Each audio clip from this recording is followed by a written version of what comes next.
Where favor finds the humble destiny is often found not in the grand halls of kings, but in the humble fields of harvest. The house of bread had welcomed them home, but Naomi and Ruth arrived with hands as empty as their stomachs. They were two widows, two whispers in a town bustling with the joyful noise of the barley harvest. But Ruth's spirit, though tested, was not one to sit in idle sorrow. With a heart full of resolve, she looked to Naomi, her voice steady and clear. "Please, let me go to the field and glean among the ears of grain after him in whose sight I shall find favor." It was a request born of humility, a willingness to stoop low to provide. The sun was just beginning to cast its golden glow upon the valley as Ruth ventured out. The fields were a sea of swaying barley, the air thick with the scent of earth and grain. The rhythmic swish of sickles cutting through stalks was the music of this new chapter. As a foreigner, a Moabitess, she was an outsider, a silhouette against a familiar landscape. Yet she bowed her head and began her work, her hands moving with a diligence that did not go unnoticed. And here, in this simple act, the unseen hand of Yahawah began to move. Her hap, as the scriptures say, was to light upon the portion of the field belonging to a man named Boaz. It was no mere chance, no lucky coincidence, but a divinely orchestrated intersection of two paths. Boaz, a man of great wealth and even greater character, arrived from Bethlehem to oversee his reapers. His greeting was not that of a master to his servants, but of a brother in faith. "Yahawah be with you," he called out, and they replied in kind, "Yahawah bless you." His eyes, accustomed to scanning his ancestral lands, fell upon the unfamiliar figure of the young woman gleaning behind his workers. "Whose young woman is this?" he inquired of his servant. The foreman recounted her story, the Moabitess who had returned with Naomi, her humble request to glean, and her tireless work from morning until now. A chord of compassion and admiration was struck in Boaz's heart. He approached Ruth, his voice not with authority, but with a gentle, protective warmth. "Listen, my daughter," he began, his words a balm to her weary soul. "Do not go to glean in another field or leave this one, but keep close to my young women. Let your eyes be on the field that they are reaping, and go after them. Have I not charged the young men not to touch you?" Favor. It was the very thing she had hoped to find, and here it was, poured out upon her like a refreshing drink of water. Boaz not only offered her protection, but invited her to share in the reapers' water and their midday meal. He saw not a foreigner, not a beggar, but a woman of noble character whose reputation for loyalty had preceded her. As Ruth bowed to the ground, overwhelmed by this unexpected grace, she asked, "Why have I found favor in your eyes that you should take notice of me, since I am a foreigner?" Boaz's reply was a testament to the fact that her sacrifice had not gone unseen by God or man. "All that you have done for your mother-in-law since the death of your husband has been fully told to me. May Yahawah repay you for what you have done, and a full reward be given you by the God of Israel, under whose wings you have come to take refuge." Under his wings, that is where she was. In the shade of Boaz's kindness, in the provision of his fields, Ruth was experiencing the tangible embrace of the God she had chosen. She had come to Bethlehem with nothing but a vow, and now, amidst the golden stalks of barley, she was beginning to reap a harvest of blessing she could never have imagined. It wasn't just any field. It was the field Yahawah had prepared for her. After the bitterness of loss and the long, dusty road from Moab, this field in Bethlehem was to be a place of divine appointment. For Ruth, it was a place of survival. For Yahawah, it was the stage for a miracle. With every stalk she gathered from the sun-baked earth, Ruth was clinging to the promise she made to her mother-in-law, Naomi. She had left her home, her people, and her gods, to follow Naomi and embrace the God of Israel. Now, under the shadow of his wings, she worked, driven by a loyalty as fierce as the sun above. Then, the owner of the field arrived. His name was Boaz, a man of stature and warmth. His gaze swept across the harvest and stopped on Ruth, a solitary figure working with a relentless diligence that stood apart. He had heard the stories whispered in the town of this young Moabite, woman's incredible devotion to her desolate mother-in-law. This was the poetic dance of divine timing. Ruth had happened to come to the part of the field belonging to Boaz, a wealthy kinsman of her late husband. She knew nothing of him, only that in his field she might find grace. And Boaz, a man of God, saw not just a poor foreigner, but a woman of noble and virtuous character. He approached her, the golden barley seeming to part before him. His kind words broke through her exhaustion like a cool drink of water. "Listen, my daughter," he said. "Do not go to glean in another field, or leave this one. Stay here close by my young women. I have commanded the young men not to touch you. And when you are thirsty, go and drink from the water jars the men have filled." Stunned by this unexpected kindness from a powerful stranger, Ruth fell to the ground, her face filled with humility. She asked him, "Why have I found such favor in your eyes that you should take notice of me, a foreigner?" Boaz looked at her with deep compassion, his voice gentle.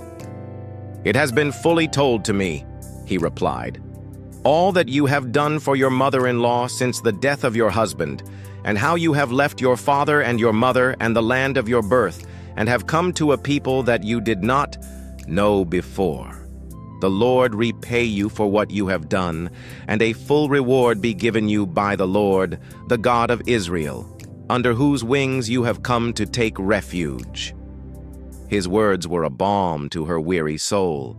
Tears welled in her eyes, and for a moment, her exhaustion was forgotten, replaced by a fragile, budding hope. There, in the midst of that golden, swaying sea of barley, a connection was forged, not just of kindness, but of a shared faith and a destiny that neither could yet comprehend. In the sun-drenched fields of Bethlehem, under a vast and open sky, a love story began to unfold. This story, however, moves far beyond a simple romance.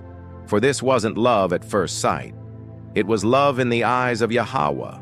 It was a love written before the foundation of the world, a divine appointment destined to become a timeless testament to his faithfulness and his boundless redemptive power.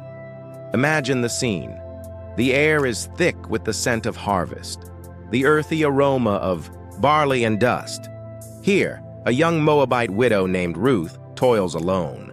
Each stalk of grain she stoops to gather is a small victory against the gnawing ache of loss and the uncertainty of her future. She is a foreigner, an outsider, gleaning at the edge of a field, vulnerable yet filled with a quiet dignity. Her loyalty to her mother-in-law, Naomi, has brought her to this place of hardship, but it is in this very place of humility that she will find grace. For her labor does not go unnoticed. The owner of the field, a wealthy and respected man named Boaz, sees her, and in her he sees far more than a destitute foreigner. He sees a woman of noble character, a virtuous soul who has left everything she knew to seek refuge under the wings of the God of Israel. This is where the earthly romance beautifully mirrors a divine one. Boaz, in his strength and compassion, becomes a living, breathing picture of Yahawashi, our Messiah. His first instinct is to act as her protector. He approaches Ruth not with suspicion, which she might have expected, but with a profound and gentle kindness. His words are a balm to her anxious heart. "Listen, my daughter," he says, his voice a calming presence amid the noise of the harvest. "Do not go to glean in another field. Stay here, close to my young women. I have commanded the young men not to touch you." In a world where a lone foreign woman was exposed to countless dangers, Boaz instantly created a sanctuary for her. He became her guardian, her shield against harm and reproach. A moving foreshadowing of how our Messiah watches over and protects his beloved church from the perils of the world. But Boaz's grace extends beyond just protection. He becomes her provider. As the sun reaches its zenith and the workers pause for their meal, he calls to her. "Come here," he invites, "and eat of the bread and dip your morsel in the vinegar." This is a radical act of inclusion. He doesn't just offer her charity from a distance. He brings her into fellowship.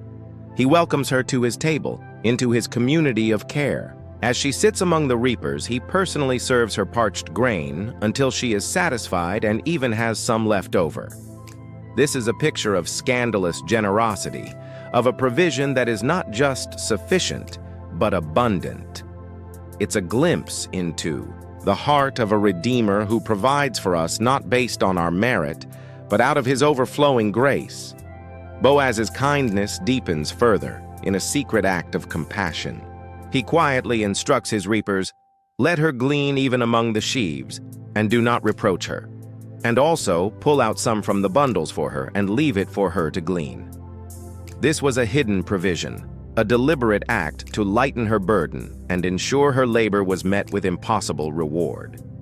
It is a perfect illustration of unmerited favor, a gift she could never have earned, given freely from the goodness of his heart. Faced with this cascade of unexpected kindness, Ruth's response is one of profound and beautiful humility. The scriptures tell us she fell on her face, bowing low to the ground. She is utterly overwhelmed, astounded by the grace she has been shown. "Why have I found favor in your eyes?" she asks, "that you should take notice of me, since I am a foreigner?" Her question reveals a heart that is completely free of entitlement. She understands her lowly position, and it makes the kindness she receives all the more dazzling. This meekness, this posture of absolute gratitude, is her true beauty. It is a powerful model for how we, too, should respond to the unmerited saving grace of Yahawashi. Her humility was not weakness. It was the fertile ground in which the seeds of her redemption could finally take root. And woven throughout this sacred account are the delicate, unspoken threads of a budding romance. We can almost feel the warmth of that shared meal, a quiet moment of connection in the midst of a busy harvest. We can imagine the gentle, unintentional brushing of their hands as she gathers the very stalks of grain he had commanded be left for her. Perhaps a shy smile was exchanged across the sunlit field, a silent acknowledgement of a bond that was beginning to form between them. Theirs was a love story nurtured not by grand declarations, but by consistent, gentle kindness and a deep, mutual respect.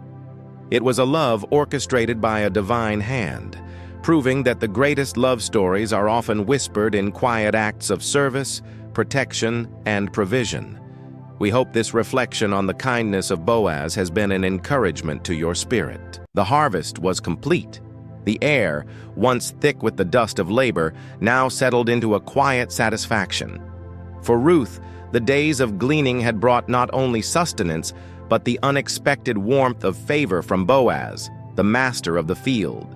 But her wise mother-in-law, Naomi, knew that the provision of today did not secure the hope of tomorrow. It was time for a plan born of love, wisdom, and a deep understanding of God's covenantal laws. It was time for an act of audacious faith. In the quiet of the night, destiny unfolded. Naomi, her heart set on finding a permanent home for the daughter-in-law, who had shown her such loyalty, laid out her instructions. "My daughter," she began, her voice a mixture of tenderness and resolve. "Should I not seek rest for you, that it may be well with you?" Her plan was daring, steeped in ancient custom that could be easily misunderstood by a modern mind. She told Ruth to wash, anoint herself, and put on her best clothes. not as a temptress, but as a woman preparing for a sacred appointment. She was to go to the threshing floor, the place where the grain was separated from the chaff, a place of celebration and finality. But she was not to make herself known until the feasting was done, and Boaz had laid down to sleep. Then, in an act of profound symbolism, she was to uncover his feet and lie down. This was not a blueprint for seduction. In the culture of ancient Israel, this was a courageous and deeply symbolic plea. It was a silent, humble request for redemption. By placing herself at his feet and asking him to cover her with his garment, she would be formally, yet vulnerably, asking him to fulfill his role as a goel, a kinsman redeemer. She was asking for the protection of marriage, for the restoration of her deceased husband's lineage, and for a permanent place within the family of Israel. It was an act of complete faith, not only in the honor of Boaz, but in the God who had led her to his field. Imagine the scene. The moon casts a silver glow over the heaps of barley. The jubilant sounds of the harvest celebration have faded into the gentle rustling of grain in the cool night breeze. Ruth moves like a shadow, her heart pounding with a mixture of fear and faith. She finds Boaz, a figure of strength and security, asleep at the end of the grain pile. With trembling hands, she follows Naomi's instructions, lifting the corner of his cloak and lying quietly at his feet, entrusting her entire future to this single, silent act. In the middle of the night, Boaz awakens with a start, a sense of another presence jarring him from his sleep. "Who are you?" he whispers into the darkness. And from the shadows at his feet, her voice is steady, filled with a humble resolve. "I am Ruth, your servant," she says. "Spread the corner of your garment over me, for you are a kinsman redeemer." There is no mistaking her meaning. This is a proposal, a sacred appeal to covenant. Boaz's reaction is one of pure honor. He is not offended or suspicious. He is moved. "May you be blessed by Yahawah, my daughter," he whispers, his voice filled with awe and respect. "You have made this last kindness greater than the first, in that you have not gone after young men, whether poor or rich." He saw her heart. He understood she was not seeking passion or wealth, but seeking redemption and security through the proper, God-ordained channels. Her virtue, once again, shone brightly, this time in the intimacy of the midnight hour. His response is a vow of protection. He immediately soothes any fear she might have. He promises to act, to see this matter through with integrity. He acknowledges there is another kinsman with a closer claim, and he vows to approach him honorably at the city gate in the morning. He would not take shortcuts or allow a shadow of impropriety to fall upon her name. "Remain this night," he assures, her offering his protection until dawn. In that moment, under the quiet watch of the moon, with whispered vows of protection hanging in the air, a covenant was sealed in their hearts. It was a holy transaction, where a woman's bold faith was met by a man's unwavering integrity, setting the stage for a redemption story that would echo for all time. The dawn that followed the whispers on the threshing floor broke with the weight of destiny. A promise had been made in the moonlight, and now it would be tested in the light of day. This final chapter is not just the culmination of a love story. It is a masterclass in redemption, a living parable of divine love that transforms emptiness into abundance and weaves the forgotten into the fabric of eternity. For this is the story of how a promise was kept, a family was restored, and a throne was established. From a foreign widow to the great-grandmother of King David and part of the line of Yahawashi. True to his word, Boaz did not delay. He went to the city gate, the bustling center of public life and legal proceedings, and waited. When the nearer kinsman passed by, Boaz called him over, assembling 10 elders of the city as witnesses. The stage was set for a public and binding transaction. Boaz presented the case. Naomi was selling the land of her late husband, and this man had the first right of redemption. The kinsman quickly agreed, seeing a wise investment. But then Boaz revealed the full cost of this redemption. To acquire the land, he must also acquire Ruth the Moabitess as his wife, to raise up an heir for the deceased. Suddenly, the cost was too high. The nearer kinsman refused, stating it would impair his own inheritance. He was willing to gain property, but he was unwilling to truly restore a broken family line at a personal cost. In that moment of refusal, the magnificent character of Boaz shone in its full brilliance. Where the other saw a risk, Boaz saw a privilege. He saw a virtuous woman to be honored and a family to be restored. Before all the elders, Boaz declared his intention. "You are witnesses this day that I have bought all that was Elimelech's. Also, Ruth the Moabitess, the widow of Mahlon, I have bought to be my wife." To seal the covenant, the other man took off his sandal and gave it to Boaz, a binding symbol of a transferred right. The redemption was complete. The price was paid. This legal act at the city gate is a profound shadow of a much greater redemption. It is a portrait of our Messiah, Yahawashi, who did not shrink from the cost of redeeming his bride. He paid the price, not with silver or gold, but with his own precious blood, to bring us out of emptiness and into a new family, a new inheritance. And so, Boaz took Ruth, and she became his wife. We can imagine the joy of the wedding feast spreading through the narrow streets of Bethlehem. The loneliness of widowhood was replaced by the celebration of marriage. The stigma of being a foreigner was washed away as she was fully embraced. By her new community, the elders and all the people blessed them, praying that their home would be built up, like the great matriarchs of Israel. This union quickly bore fruit. Yahawah opened Ruth's womb, and she gave birth to a son. But the joy of this birth was most poignantly reflected in the arms of Naomi. The woman who had returned to Bethlehem empty, bitter, and bereaved was now full. The women of the village crowded around her, not with pity, but with praise. "Blessed be Yahawah," they sang, "who has not left you this day without a kinsman redeemer. He shall be to you a restorer of life and a nourisher of your old age. For your daughter-in-law, who loves you, who is better to you than 7 sons, has given birth to him." And Naomi took the child, laid him on her bosom, and became his nurse. In a beautiful scene of restored hope, she held the future in her arms. The baby was named Obed. And here, the final, breathtaking scope of God's plan is revealed. The scriptures roll out the genealogy like a royal decree. Boaz fathered Obed. Obed fathered Jesse.